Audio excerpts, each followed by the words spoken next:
Hey everyone, welcome back with Romhack, where today we are once again going to continue our playthrough of WWF WrestleMania 2000 Neon Green Edition here. And like I said, compare the other ROM hacks and stuff like this. There's not too much craziness that goes on with this. As you can tell, it's pretty much just the same experience you would get with WrestleMania 2000.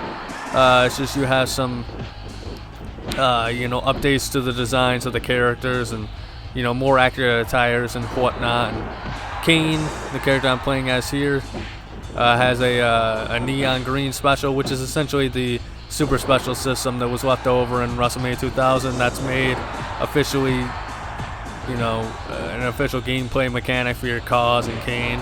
I think there's supposed to be other characters in this game that have the neon green specials, but Kane is the only one that I know that does have it. And I think I checked pretty much every character and I couldn't find any more, but maybe I just didn't check everybody. I can't remember. Either way, we got some Steve Blackman and Hardcore Holly action going on here. Interesting tag team. I can see it, honestly. Two of the the guys who are like I wouldn't say like Hardcore Holly is like a tough guy necessarily. But obviously Steve Blackman, he's legit. Hardcore Holly is a very hard-hitting wrestler, sort of like JBL. So I can definitely see these two being a tag team in real life. Ooh, suck it. Alright, we almost got our finisher here. We just gotta make sure he's down so we can expertly apply it. Yeah. Gonna have to get another one though. Yeah. Can we get a third? Yeah. Oh goddamn it! He got up now. That's knocking butts. Woo! And he reversed it. No. I had the match won. Steve Blackman just, after those 3 X Factors, just plainly stood up and said, you know what? That doesn't work for me, brother, and just kind of walked away. He said, nah, I'm done playing. And he just walked away. And Kane is not doing the best here. And see, Black, you can tell by his momentum that he was ready to, be wiped out here, folks. Because he's gaining momentum very quickly. We gotta be careful with old Bob here, Sparky Plug. Old Bobbert. Alright, thank God he's an idiot and grabbed his chair. Oh God, maybe I'm the idiot because I played right into his trap. God damn it, this is not working out for me. Ooh. Yeah, you like those reversals. You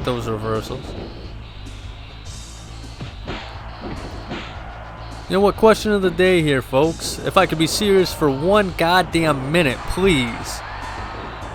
Question of the day. Who is your favorite Attitude Era mid-carder? So the qualifications, I would say they just had to not be WWF champion, but I'm pretty sure Chris Benoit didn't win the belt until like 2004, and he kind of was like an upper mid-card guy during the Attitude Era, but he also had like a lot of high-profile matches, and he could have easily been, I feel like, an actual proper main eventer. There was just a lot of room at the top at that time, and competition was high, so it wasn't kind of like, all right, let's give everybody a chance here kind of thing. But I can't really think of any other qualification. Yeah, let's just say, let's exclude Chris Benoit, and we'll count Jericho as like, that time he beat, Triple H for the WWF title. We'll count him as like a main eventer too, even though he was like a mid-card for the most part. Other than those two, Who is your favorite mid-carder of the Attitude Era? I mean, I got quite a few. I got, Hardcore Holly, got Crash, X Pac, of course, the man I'm playing as now.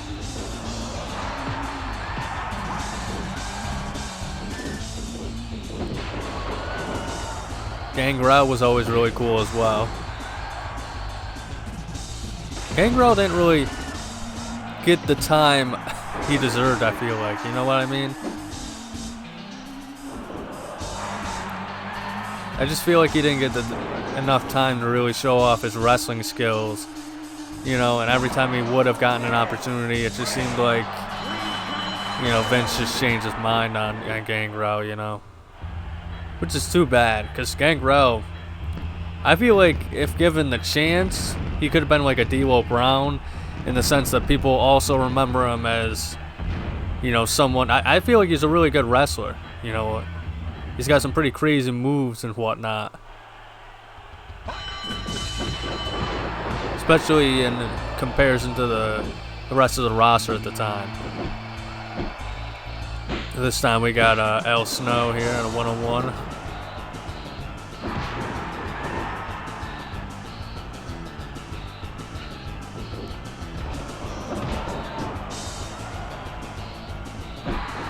He's doing a pretty good job of blocking my attacks. I'll give him that.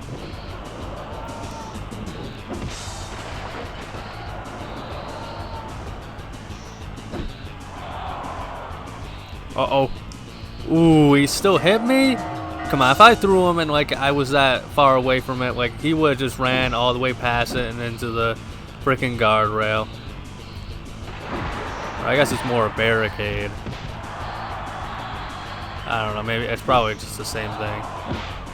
If you haven't noticed too, Tori is with Kane now in this game. That's just another thing that the developer, KWG, who I've honestly forgot to mention, he's the developer of the mod, or the ROM hack, I mean, KWG. That's just another thing, he had Tori and Kane, Tori to be Kane's manager, which is a cool detail. Especially since in an official game, the time period, they just didn't really link up properly. So Kane never really had even though he was in the teams with many women during the Attitude Era, I think somebody had some weird fetish or something like that personally. But it was always funny to me that Kane was just, this masked dude, but he was always getting all these girls and hot chicks in the Attitude Era. And every time too, they always framed it as oh man, Kane, he's really, a sweet guy, that's what they love about him, yada yada. It's come on, man, we all know it's those arms there, man. Ladies go gaga for huge arms. That's why Nintendo made an entire game based off of that concept. Oh, come on.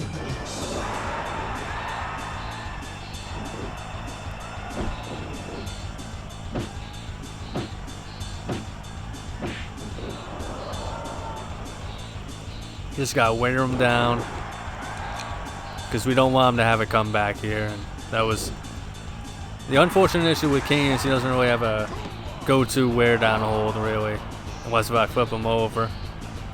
Got a little too carried away there.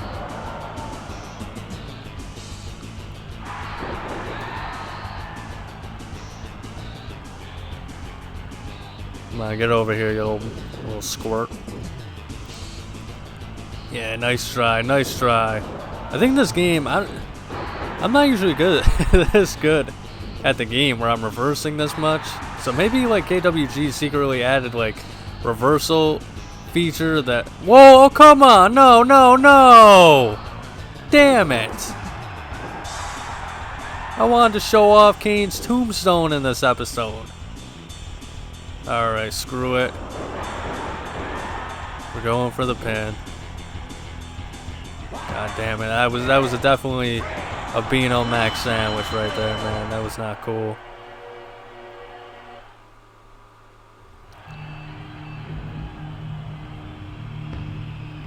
I don't even remember what the hell I said. Yeah, I think KWG, it feels like he updated like the reversal or something to make it easier, because I can tell you straight, I'm not usually this good at reversing in the game.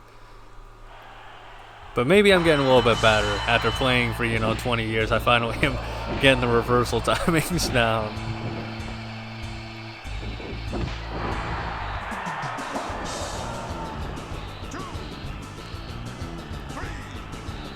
Oh, jeez Louise. I'm not trying to get counted out here.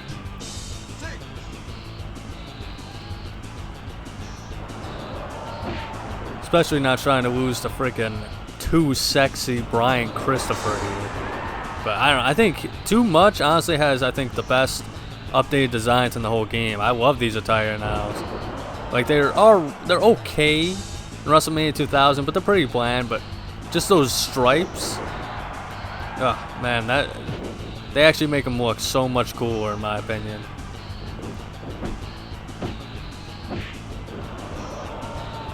Them and the Hardy Boys are definitely the guys that have the best updated designs in this game. Too bad that doesn't mean that, anybody's going to give a shit about Too Sexy Brian Christopher in this game.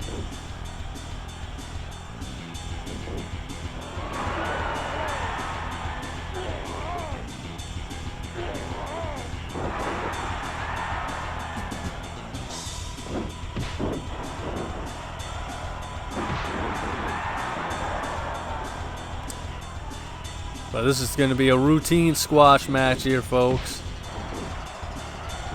Brian Christopher's got nothing on me. Alright, let's hit it, let's hit it. Oh yeah, gee, yeah. I love how the AI, they just sit there. They don't even try and do anything. There we go, we got another victory under our belt. Brian Christopher. You even trying? Well, we got one more match here, folks. May of the 4th week. May the 4th. May the 4th be with you. See who we got this time. Alright, another one-on-one match. Fine by me. I love squashing these jobbers here. I guess Blue Meanie took that personally. Ooh, that was a close one. That was a close one. I don't know how he didn't get me.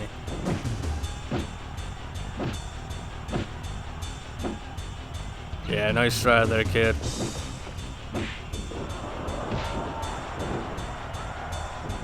Did you guys know that, like, in the future, well, not in the future in comparison to when this game came out, but in modern times, there's actually a Blue Kane. Some say that it's actually the Blue Meanie. He slimmed down after a few years and he came back as Blue Kane. Nah, I'm just messing with you. That's not entirely true. There is a Blue Kane. I don't know. These new Kanes that they come out, there's like Blue Kane. There's a white version that's called Cocaine. There's like a rainbow version called Gain. The only thing that I don't really like about them is they just don't have the same size as Kane. They look cool. It's nice to see Kane in different variants, but obviously there can only be one real Kane. I wonder if there's going to be any more that pop up. One of the craziest outfit choices I've seen was Kane when he was teaming up with X Pac. He had, I guess on house shows, I think, they had like a green outfit. Like it was just this outfit, but it was green, I guess. I don't know if it's actually true. I know he was planning on using it, but I don't know if he actually ever had the outfit made and wore it at a house show or not. Or if those are just like pictures edited online. But thank you so much for watching, folks. If you enjoyed, make sure to like and subscribe. Check out next week's episode on Aki Saturday. But above all else, please remember to have a nice day.